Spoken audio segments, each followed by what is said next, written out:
Given the sample online shopping data, we will get the product name using the combination of index and math functions. The absolute cell reference B14 to B13 or the product name list from the product database table.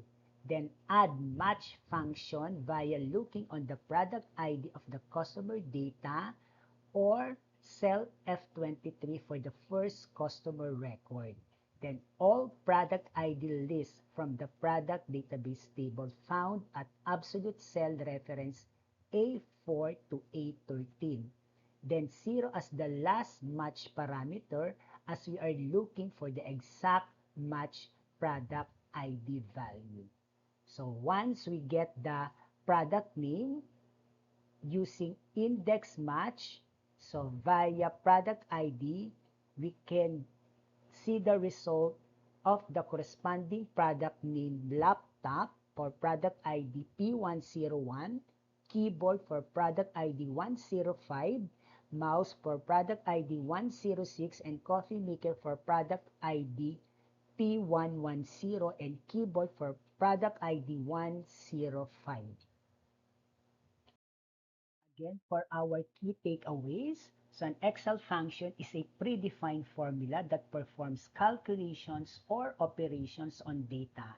Functions help automate tasks like adding numbers, finding averages, looking up values, and much more without needing to write complex equations manually. Excel functions are incredibly important because they make data analysis, calculations, and automation much easier and more efficient. It helps us save time, reduce errors, improves productivity, enhances data analysis, and automate tasks. And of course, enables or combine complex functions or calculations. Formulas like index, match, look up, and count if help in advanced data retrieval and processing. As additional key takeaways, Microsoft Excel and Google Spreadsheet, as well as other spreadsheet applications, provide several powerful features that enable users to organize, analyze, and visualize data efficiently. These tools include formulas, functions, as well as pivot tables, charts, and automation capabilities, making them essential for businesses, researchers, students, and professionals across various industries. They also support conditional formatting, data validation, collaboration options, helping team work seamlessly and make data-driven decisions with ease, whether handling financial records, trading inventory, or building reports. Spreadsheet applications streamline complex tasks and improve productivity.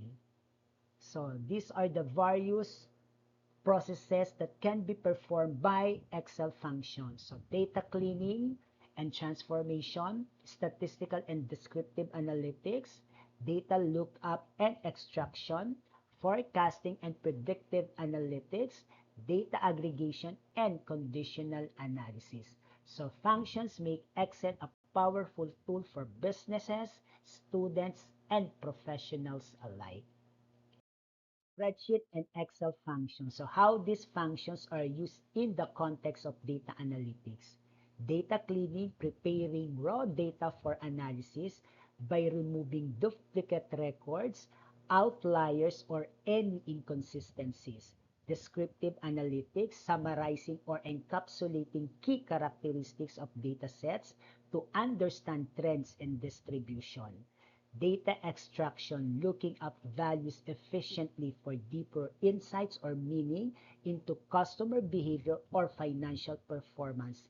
We have forecasting, making predictions based on historical data to improve business decision. And lastly, aggregation and conditional logic used for filtering, categorizing, grouping, or summarizing data sets for meaningful insights. What's next?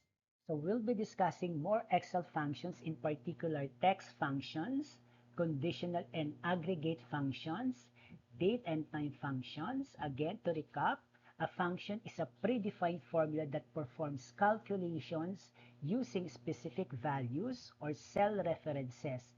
Functions are typed using the equal sign followed by the function name.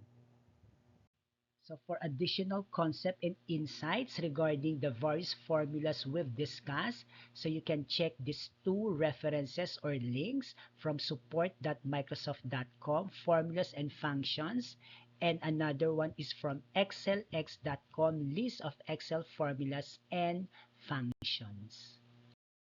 So thank you very much. Have a great day ahead. See you again. Take care. So bye-bye.